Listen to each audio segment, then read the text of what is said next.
Welcome to episode 123 of the Headspace and Timing podcast. On today's show, we talk about the Week to Change Direction, a week of action and advocacy for organizations that want to make an impact in the way that we talk about mental health. The goal of this week, which takes place from June 9th to June 15th, is to increase knowledge, raise awareness, and increase support for efforts that are working to change the culture of mental health so that all in need can receive the care and support they deserve. To highlight this, today's conversation is with the founder and president of Give an Hour, Dr. Barbara Van Dahlen.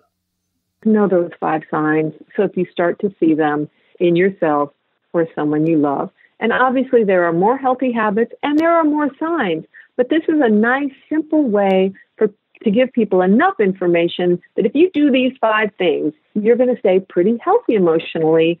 You at least are going to make sure that people around you know if you're not, and they can help you get additional help. And you're going to know if something is going wrong that you need really to bring in and wrap around additional support and services.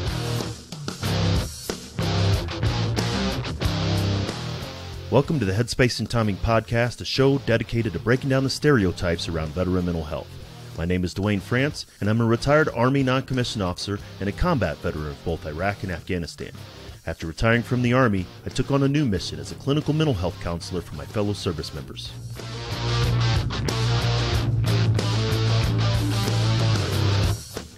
If you served in any branch of the military, then you're familiar with the M2 machine gun, the 50 cal.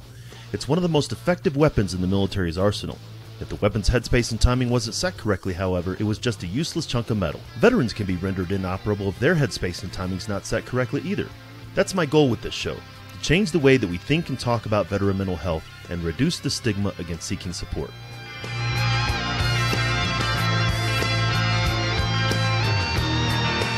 Each week, we'll talk with mental health professionals, veterans, and those who support service members, veterans, and their families.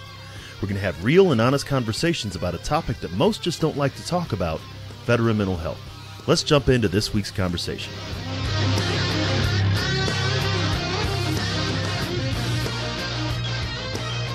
Hey everybody, welcome back to the Headspace and Timing podcast.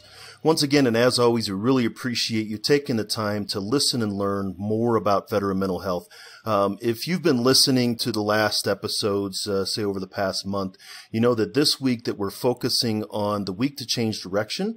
And I'm pleased to have Dr. Barbara Van Dahlen, of the founder and president of Give an Hour. Longtime listeners will know that we highlighted Give an Hour back in episode 75 in talking about suicide prevention. But Dr. Van Dahlen's coming on the show today to talk about specifically the campaign to change direction and what we're trying to do. So without further ado, Dr. Van Dahlen, welcome to the show. Thank you, Dwayne. It's a pleasure to be here. Yes, I'm so glad that we were able to make the schedules connect. Before we get into the campaign to change direction, if you maybe give the audience a little bit briefly about yourself and your background. Sure. So I'm a clinical psychologist, a child psychologist by background and training. I'm also the daughter of a World War II veteran. My father served in the Navy during World War II, and like a lot of young men during his era, he lied about his age to get into the Navy after World War II. My uncle served in Vietnam. My nephew is currently serving in the Navy. So I come from a long history of service. And I grew up in California, in the central San Joaquin Valley. It's funny when people back east, when I say, I grew up in California, they go, oh, San Francisco or Los Angeles? No, there's this big, huge piece in the middle. That's where I grew up, in a very rural part of the state. And my dad had moved my 3 older brothers and my mom to the country. He grew up in Los Angeles, and he wanted to give his kids a different life. And he moved my mom when she was pregnant with me, and unfortunately, he couldn't have known, but by moving her and some of the other sort of internal challenges that, again, no one really knew this was brewing, but it precipitated a psychotic break. And my mom was later diagnosed with schizophrenia. And so that really set the course for my life. I grew up, and my parents split up when I was about 8, and my dad had tried for years to get my mom help, and there just wasn't a whole lot of help available back then in rural California. And so I grew up really wanting to understand mental health, mental illness. And I moved to right outside of Washington, D.C. for graduate school. I went to the University of Maryland and was here on 9/11. And it was a horrific day for our country, for the world. And I wanted to help. I wanted to give my skills. I had the ability, I knew about working with people who had experienced trauma, and the Pentagon was, down the road and had been attacked. And I worked with military and veteran families, and there was no way to give. I couldn't find a way to easily donate my time. And so a few years later, really prompted by a comment of my 9-year-old daughter, who kind of challenged me. It was now 2004, and we were indeed at war, and we were hearing about service members coming back with a variety of mental health challenges, post-traumatic stress, and others. And we saw a homeless veteran on the street, and my daughter, who never knew my dad, he had passed away long before my daughter was born, but she knew about him. She knew the stories. She knew how important he was in my life and what a great man he had been. And she saw this homeless veteran, and she said, "Mommy, how can we let this happen to these men who served our country?" And that was it. I thought, well, I'm not going to just do nothing. And so that was really the beginning of Give an Hour, which, as you mentioned in your intro, Give an Hour provides free mental health care to those who serve their families and our veterans. So that was the beginning back in 2005, which led me to do all kinds of interesting things along the way and to this conversation today. It's always interesting to me, sort of the paths that we take, and there's a convergence here. You have direct lived experience of a family member who experienced a very significant mental health concern, right? There's not a lot of people who have that experience in their family, although there is a majority who do, and it's hidden, which is apropos to the conversation we're having now, yes. And having yes. the military background too. And so there was a convergence between your father's military background and your mother's mental health concerns that really kind of brought it to the point for you where both are very important. Absolutely. And it's interesting. I agree completely. We all have a story. We all have a backstory that brings us to where we are now. And when I was in graduate school, all I wanted to do was learn how to provide treatment, therapy to people who were struggling and suffering. And I got very interested in working with kids. And I worked my practice that I had for many, many years, focused on children and adolescents and families.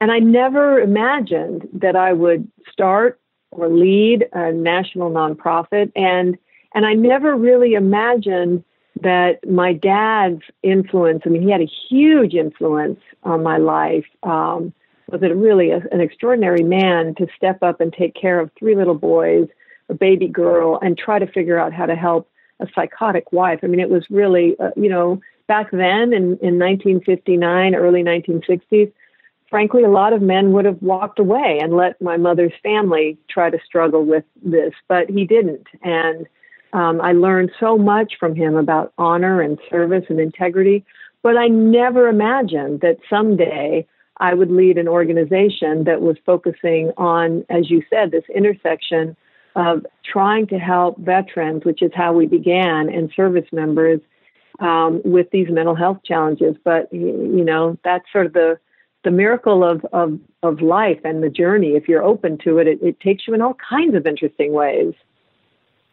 Right. And then the experience, of course, 9/11 and 9/11 changed, it changed the world. Everything. As you said, it changed yes. everything. I was, for me, overnight, it went from the peacetime army. I was still serving in Germany at the time. We went from a peacetime army to a wartime army, literally, overnight and over the next several years. And in thinking about that and where we're at now with organizations like Given Hour with the resources that are there.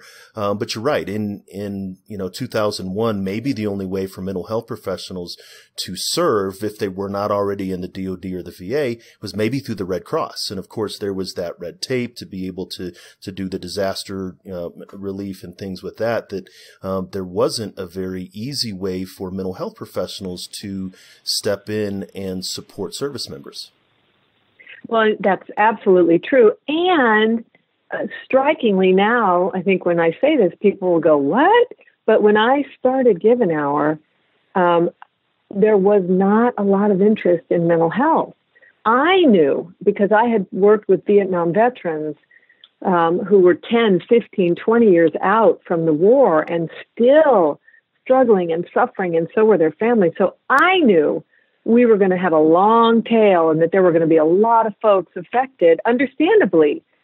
But when I started Given Hour, and I would be sitting around the tables in Washington, D.C. and other places talking about, how do we help? And this was in, literally during the war from 2005 on. I was there working with these different organizations in the DoD and the VA. And I got to tell you, in those early years, everybody's like, no, if we make sure that our veterans have jobs and that they have education, both of which hugely important, that was the focus. It's like, if we do these things, they'll be fine. And I kept going, you know what? There are these, and they became known as invisible injuries, and we need to pay attention. We need to pay attention. And so I was like this broken record. Back then, it really wasn't much of a focus. The good news is that has really changed, and we now understand the importance of getting in front of these issues and these challenges whenever we can. And that obviously led us to expand the focus of what we do. Right. And there's this idea of, if we don't learn from history, we're doomed to repeat it. Right. And sort of like, well, we've moved beyond Vietnam and we have all of these, supports, and we've made some differences and we didn't change quite quick enough in the military. And arguably again, definitely in the VA, but in the civilian sector.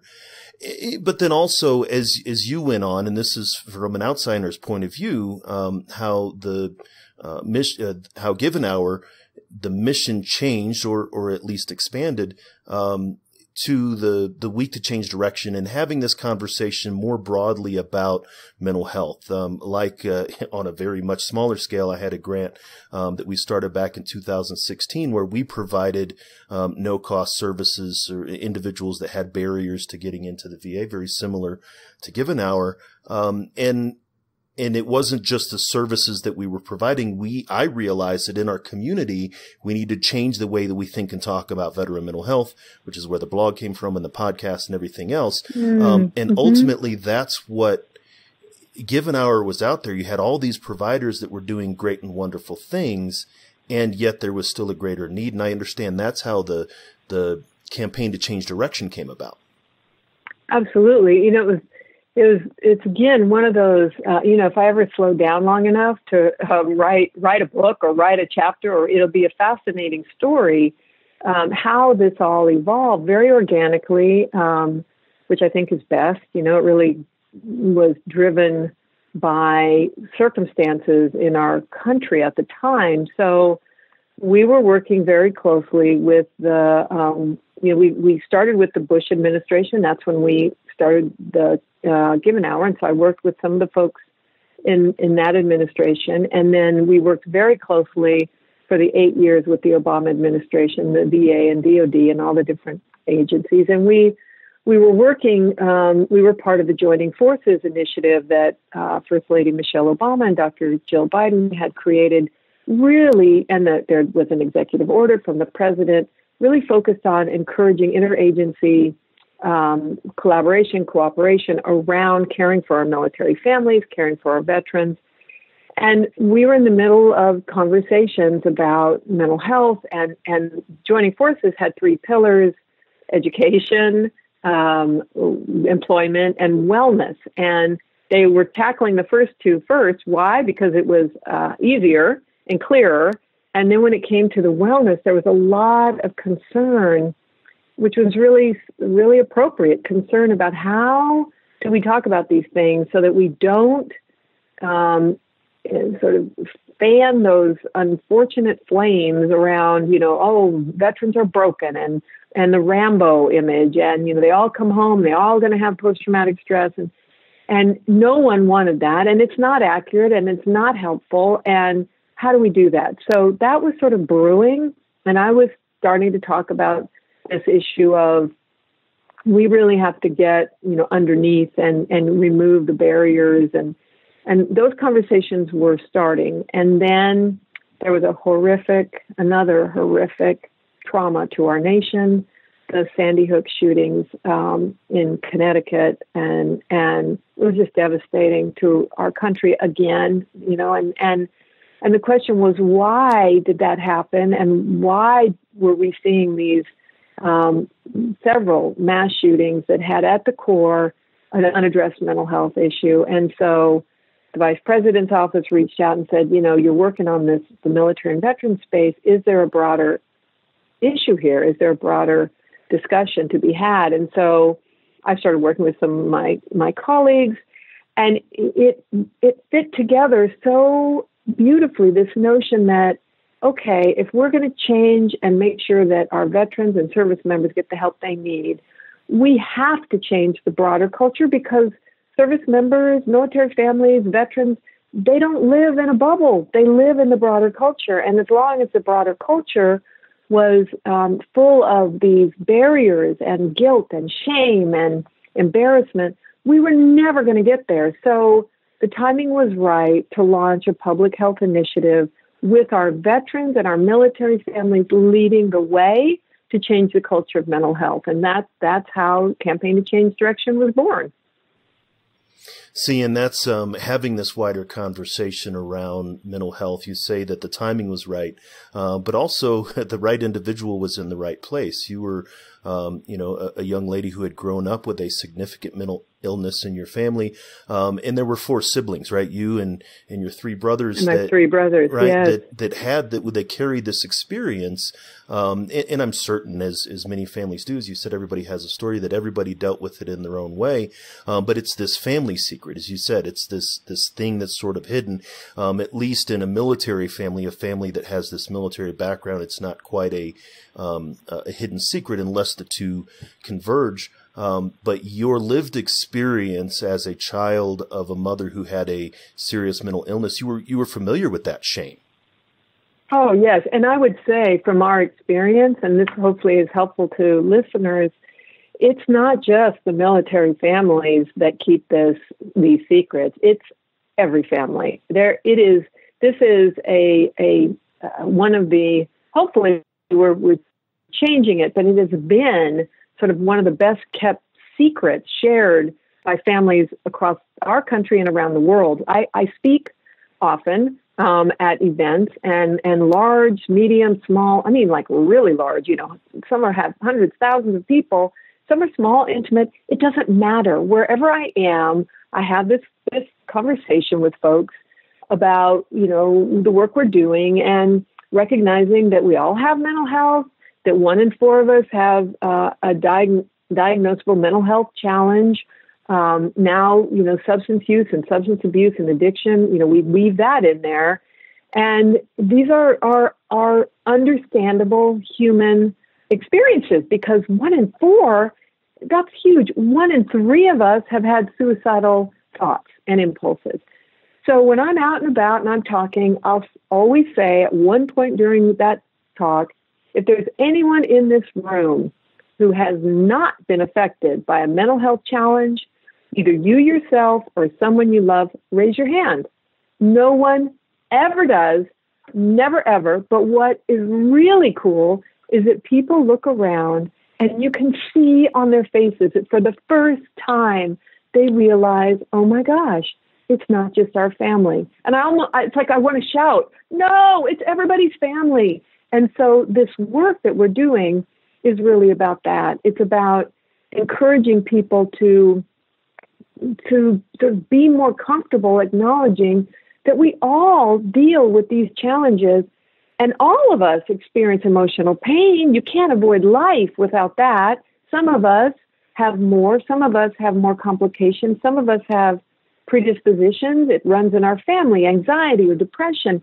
Some people, like my mother, through no fault of their own, she had the genetic wiring, and boom, it happened under the stress of the move and the childbirth. It may have happened anyway. So we need to move away from seeing mental health and mental illness as this thing that happens to them, because it's really all of us and all of our families. And sadly, far too many of us still feel the shame and still keep it secret. Right. It's almost as if we're alone in a crowded room, right? And everyone else is alone in this crowded room. Yes. I'm thinking I had a similar experience. I was I was testifying before a state committee here in Colorado on a veteran mental health issue. And there was a large gathering in the committee room. And I asked, for the people attending here today, if you've ever had a veteran or a family member who is in the military who was in a suicidal crisis or actually took their own life, raise your hand. And nearly everybody, as far as I could tell, everyone in the room, we all know someone who has taken their own life, especially in this area, because there was a lot of military individuals that were there.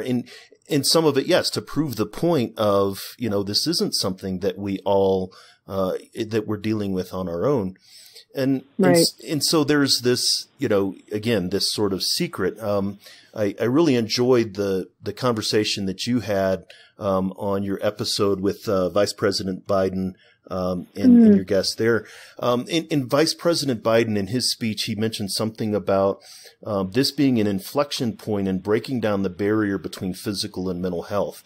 The barrier is there, but also the need is there on both sides. Absolutely. And, I think we are making progress. We see, it's been interesting to talk to various reporters, especially during the month of May, which is Mental Health Awareness Month. And I did a fair number of interviews around, obviously, mental health and our work. And I had several reporters say to me, I don't think I'm imagining it. I think there's more out there. There's more stories, there's more conversation, there's more on the internet. And I believe that's true. That's absolutely true. Now, what that is causing, and again, it's not a bad thing. It's part of the evolution that we need to go through. Mental health professionals are overloaded now. There are more and more people and more organizations and communities recognizing that there is a huge need. When we started a campaign to change direction, which the focus was on, we want everybody to know the 5 signs of emotional suffering. We want everyone to understand what to do to keep your emotional well-being healthy. We have the healthy habits of emotional well-being. We have the know the 5 signs of emotional suffering, good public health, basic information.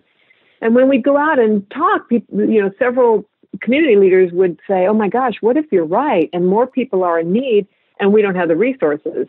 And of course, I would always sort of tease them and say, well, do you want them to stay quiet? Do you want them to not say they need help? And they said, no, of course. And I said, that's our challenge, is to address this. So what's happening is that more and more people are, in fact, in need because they were in need to begin with. And our life is stressful right now. We're seeing indicators of that in a lot of different ways. So the reality is there aren't enough mental health professionals in our country, period. There are not enough. There aren't going to be enough anytime soon. And so what we need to do is think differently and use our mental health professionals for people who are in need, who are the most, significant, have the most significant need. But we need to do a lot more upstream. And then many of us can help our family members, help each other, provide support, and prevent or identify earlier so that people get help and save these horrible deteriorations that cost human suffering and tremendous amount of resources. So that's our work, is changing this conversation, encouraging people to recognize these things about themselves and people they love, and moving it out of this place of guilt and shame. And as you said, people can get a cold, they can get the flu, or they can get cancer, and we take care of them no matter what. Similarly, you can be a bit down about a painful breakup. You can have, depression that comes and goes in your family, or you can have a psychotic break like my mother. We should take care of all of them as well. You're absolutely right. As you were talking about this idea of the shameful secrets in our families, and I unfortunately just got the news that my oldest uncle, my mom is one of 15, so you can imagine the number of stories in that family. But my oldest uncle, he's 78 and has been diagnosed with leukemia. And he says, yes, and I appreciate that. And he says, I've lived a good life, and there's definitely a large number of, his sons, my cousins, and in our family. But it's not a shameful secret, right? It's not, right. Hey, your uncle just, even to the point of maybe if it was dementia or something like that, it might not have widely been communicated. We talk about these things. We talk about these physical illnesses, and yes, there is a question and concern, and the family will rally around my uncle as they are. But then also, if it were something separate, it would be separate, right? It wouldn't be something that people would rally around. And this is the challenge, right? We say that, as you said, not enough mental health professionals, but if somebody breaks a leg, well, I'm not a doctor. I'm going to send them to somebody that's going to fix them. Well, if somebody has depression, I'm not a mental health professional. I'm going to send them to another place. But also, I'm not going to talk about it. Right. Absolutely. And, what we're finding, and again, it's very much like physical health. So, back in the day before cancer was something that we talked about and frankly celebrated when people have remission and are announced that they're cured. We see my husband always says, we can see it because we see pink tutus on streets full of people who are running or walking for breast cancer awareness, and the culture has really changed. But before that, people didn't talk about cancer, and before that, they didn't talk about many illnesses. Often, people thought that somebody who had epilepsy was possessed by demons, or that we lived through AIDS, where people thought that the person was cursed. It was a curse by God for their immoral behavior. All these things that people believed before we found treatments and cures. And we know that if we intervene early, we know that if we help a child who is showing indications of anxiety, we can teach that child ways to manage, ways to respond, ways to use techniques to reduce stress, and they don't develop full-blown anxiety disorders. Same with depression, bipolar. Oh my gosh, there's been such change in how people are able to talk about and manage their conditions. Even though with bipolar, there's not a lot of different medications, but it's how people think about and address and talk about these things. Similarly with post-traumatic stress, we have a lot to offer, but we have to talk about these things and we have to remove these barriers so that people get help. Absolutely. And we're talking about the public health approach to mental health as opposed to the medical model, right? The public health approach to addressing cancer is smoking cessation and greater awareness and things like that. And I definitely, you had mentioned the 5 signs. I'd like for you, if you would, kind of go through those to help the listeners kind of understand what we're talking about. Sure. So we developed these based on, we wanted things that were observable, that everybody could recognize, and everybody does recognize them. When we talk about these, people go, oh, yeah, I know, I see this. And this is not about labeling or diagnosing. Our goal was to create a very basic common language that would allow everyone to recognize when someone was in emotional pain.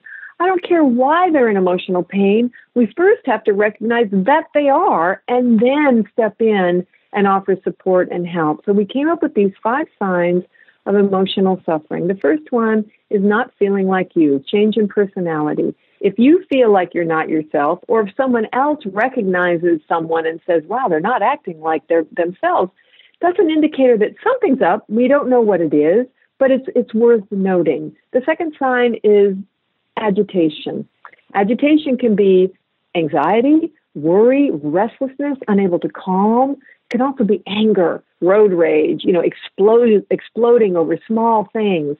The third is withdrawal. Not everyone is comfortable talking on podcasts or speaking in front of groups, but everyone has their social sort of comfort zone. And if someone withdraws from that, they're not going out with friends, they're not engaging in social activities, they're not going to church, they're not going to their book club, that's an indication that something is up. Again, we don't know what it is necessarily unless we ask. The fourth sign is caring for yourself or not caring for yourself. So if someone who used to take great pride in how they looked, or how, if I think about guys and my three brothers, how beautiful their cars always looked. If they used to go to the gym and take care of themselves that way, or, somebody isn't eating well, they're not sleeping, not taking care of themselves, or engaging in reckless or dangerous behavior. And the fifth sign is hopelessness. If someone is feeling hopeless, they communicate it. They tell us in words, they tell us in deeds. So if you see these things, all of them, some of them in extreme, but if you see them over time, everybody gets in a funk, everybody's having a bad couple of days, but if you see this over days, at weeks, it's a sign. These are signs that tell us someone is in emotional pain. It could be that they've gone through a really bad breakup and they're struggling. It could be that they're experiencing depression or anxiety, or it could be a substance use disorder is brewing.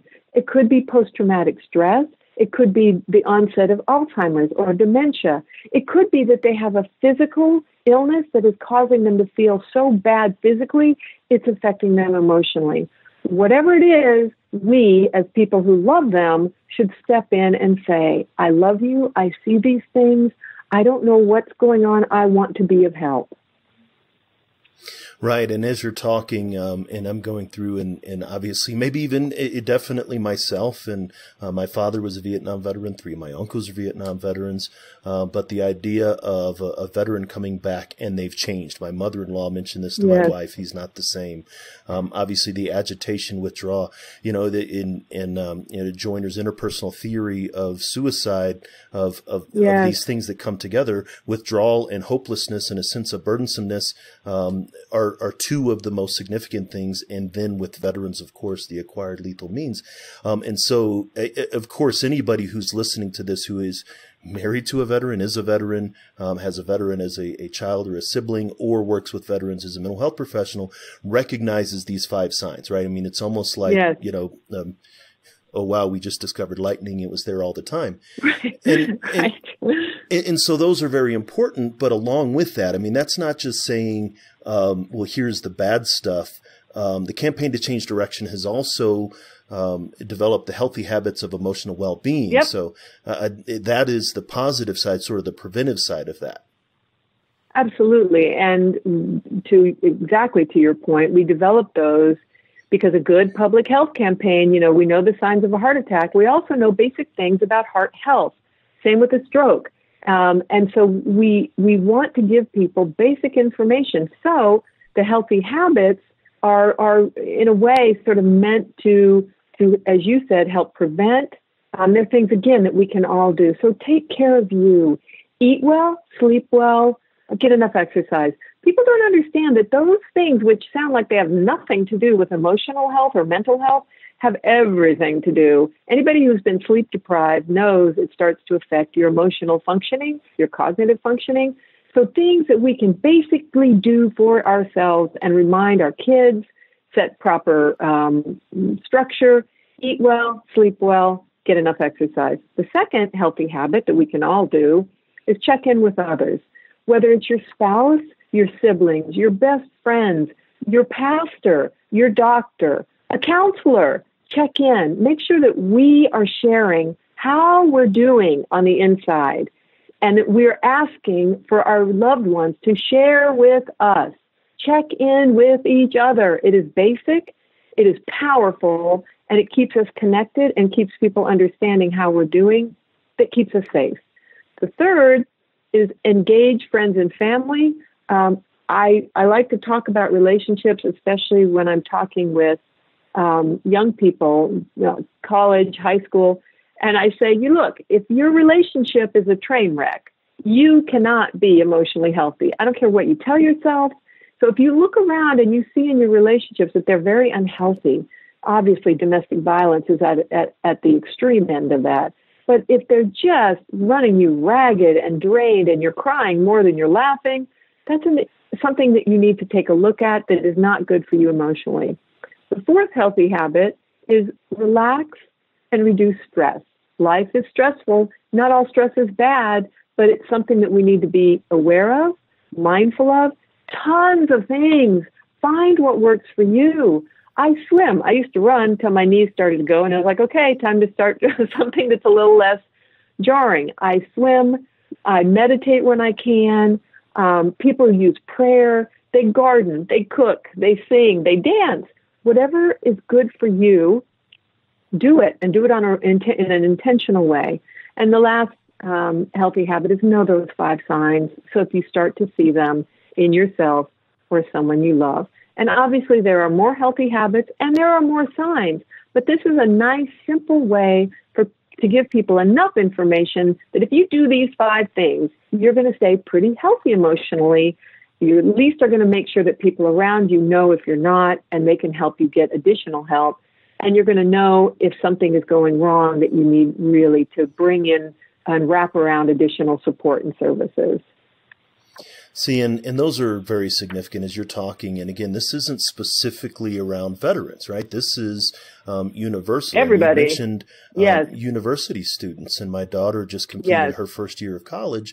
And many people, congratulations. We appreciate that. We're through the barrier. But one of the things, and I'll mention her school. She goes to University of North Colorado because they do something that I think, from a mental health professional standpoint, that is excellent. That in the first semester of their first year, they require every new student to go through a wellness class, and part of that wellness class is a group therapy session. It's essentially a processing group once a week. And there was a point, right? I mean, and this goes back to that idea of there is a change. Checking and in. The change is happening because the university, obviously, because, and many people who may not be familiar with this, is the suicide rate among college students is as astronomical as it is in the country in general. But I even recall my daughter at one point saying, man, I've had a really bad week. Good thing I had group this afternoon. And honestly, I don't even want to make it sound like it was a bad week. Her boyfriend lost his mother, and it was a very stressful, I mean, it was a literally stressful week.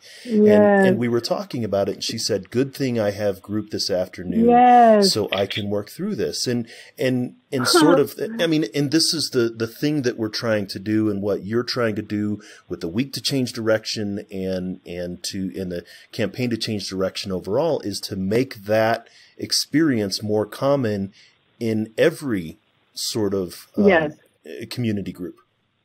Yes. And if we, back to when we began campaign to change direction in 2015, the goal was, if we change the broader culture, then our service members, our veterans, those by being members of those groups, family members, individuals who serve, veterans, families of the fallen, they are at higher risk. And so are other groups in our broader culture, our broader society. So if we change overall, then we make it much, much more likely that we're going to lower risk factors, make sure people get support, get help. I'm sitting here smiling so broadly because of what you shared about your daughter's school. I have one daughter who just finished college, who's on her way to she's going to graduate school now, to become a psychologist, big shocker. And I have another one who's on her way to college. She starts her freshman year in the fall, and we were very impressed when we went and visited her school, because they too are including and engaging and involving students in wellness, well-being, very, very focused. So I agree with you. We are seeing changes, but we still have a lot more to do, which is why we decided to have a whole week focused on encouraging everyone to get involved, show what you know, help us change the culture of mental health. Yes, and I appreciate that when I was contacted and asked if I'd be willing to participate, as many organizations around the country have been. I absolutely agree. Being able to, in any way, a small way, any one individual impacted is the thing that's necessary. And so, and this is, and I say it often with a lot of my guests, is we could talk about this for a very, very long time. But unfortunately, you do have limited time, because you're doing very many things and are very busy. So if somebody wanted to learn more about the Campaign to Change Direction, and what you're doing, then how can they find that out? So all they need to do is go to changedirection.org. That's our designated site that focuses on the Campaign to Change Direction. They can also visit givenhour.org, where you can learn about giving help if you are a mental health professional, or if you just want to volunteer with us. We have about 1,100 non-mental health professionals. We have about 7,000 mental health professionals who have given collectively 284,000 hours over the years that we have been giving free care. So either one of those sites, they cross-pollinate, and we very much want people to follow us, whether following me at B. Van Dahlen on Twitter, following at Given Hour, Signs for Change is our Change Direction Twitter handle, and tell us what you're doing. Use the hashtag Change Direction or hashtag Change Mental Health. We track those, we amplify, we elevate. We love to know when organizations are wanting to adopt and use. You can download free. You can download the images to do wallet cards for the Campaign to Change Direction and posters. If you want more material, we have a way that you can easily contact us and we can talk about what it is you're doing, how you can help. We need to make this change. Dwayne, you and I know it, and I think more and more people are understanding that it's okay to talk about these things. And not only is it okay, but if we do talk about our own emotional health and well-being, the challenges, the successes we've had, the setbacks, the successes again, not only do we pull ourselves forward, we can literally save someone's life by sharing with them. They may share with us. Yes, and that's absolutely true, and no one of us is as strong as all of us. And if, right. You and I individually are sledgehammering this inflection point that Vice President Biden was talking about to break down this wall, how much more effective are we in breaking down that wall if hundreds or thousands of people would actually do the same thing? I really appreciate you taking the time to come on the show today. Thank you, Dwayne, and thank you for always amplifying, lifting this up, giving your listeners information, hopefully inspiration, so that they too get involved. As you said, we're so much stronger together. We do need to look to the right and to the left always, make sure that we're taking care of ourselves and the people we love, and the only way to get there is to have these conversations. So thank you so much. I love your show. I'm happy to come on anytime. So let us know what we can do to be of help to you. Certainly. Thank you.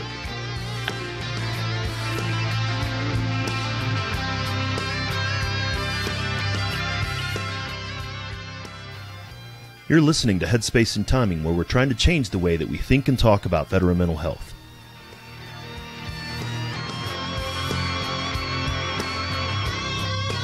While the Campaign to Change Direction is not about veteran mental health specifically, I'm pleased to be able to highlight what the Campaign to Change Direction is doing to change the way that we think and talk about mental health, because that's what we're trying to do here on the Headspace and Timing blog and podcast. As Dr. Van Dahlen said in the episode, it's happening. The conversation is changing. As much as it's changing, however, I also hear people still talk about it as a secret. I have people reach out to me on social media through direct message. I've been out for 10 years and have struggled to get involved with something as meaningful as when I was in the military. I'm trying to understand my spouse or child or sibling. I've had folks say that their marriage is breaking up and that they don't blame their spouse for not wanting to stick around. The veteran would have left a long time ago. Even though the conversation is happening, it's not happening enough. Not in public and not in private. We didn't make advances in treating cancer or AIDS or tuberculosis by keeping it a secret. We made advances by having open and honest discussions about it. That's what the Campaign to Change Direction is trying to do. Bring the discussion out into the open and change the way that we talk about it. Make sure that you go to changedirection.org to see everything that's happening in your community about mental health and start talking. You never know the difference you'll make. Thanks for taking the time to listen. If you want to find the show notes for this episode, go to veteranmentalhealth.com/HST123. If you want to show your support for the work that we're doing, make sure to leave an honest rating or review on the podcast player of your choice.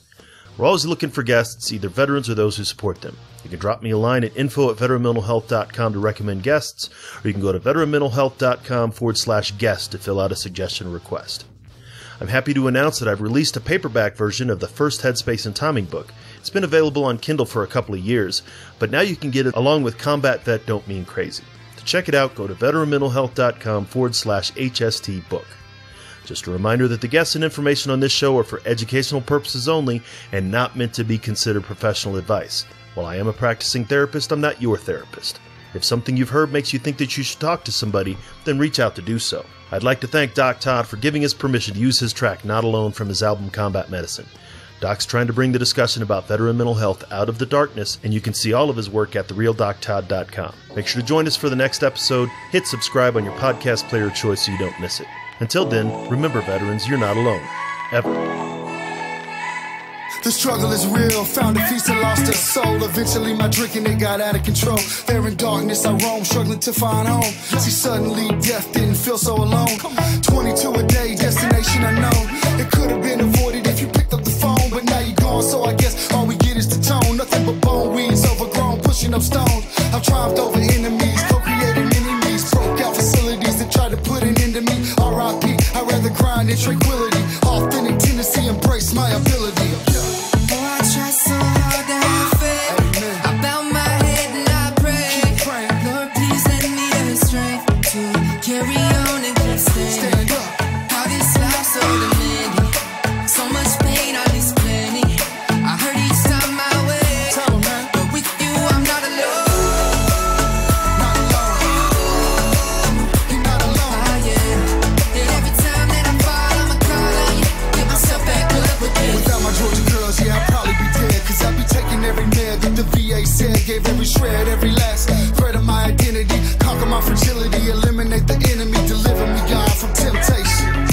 Tell me that this life is just a matrix. Need a facelift, back to basics. Vision Lasix, I only feel alive when I hear the bass kick. Oh, I try so hard to have faith.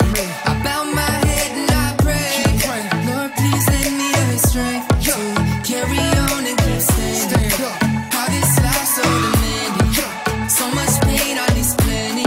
I heard each time my way, but with you I'm not alone. Not alone. Yeah. You're not alone. Ah, yeah. And every time that I fall, I'ma call on you, pick myself back up again. Yeah, just pick up the phone, you're not alone. Just pick up the phone, you're not alone, man. Just pick up the phone, you're not alone. Yeah, pick up the phone, I'm right here. And I love you guys. Take those bottles out, dog, and pour them in the sink. Take the needles out your arm and the gun away from your forehead. It's time, man, you've been through enough pain, stand up. It's time to stand back up. All my veterans, man, Army, Marine Corps, Navy, Air Force, Coast Guard. Get up, you know. Oh, I try so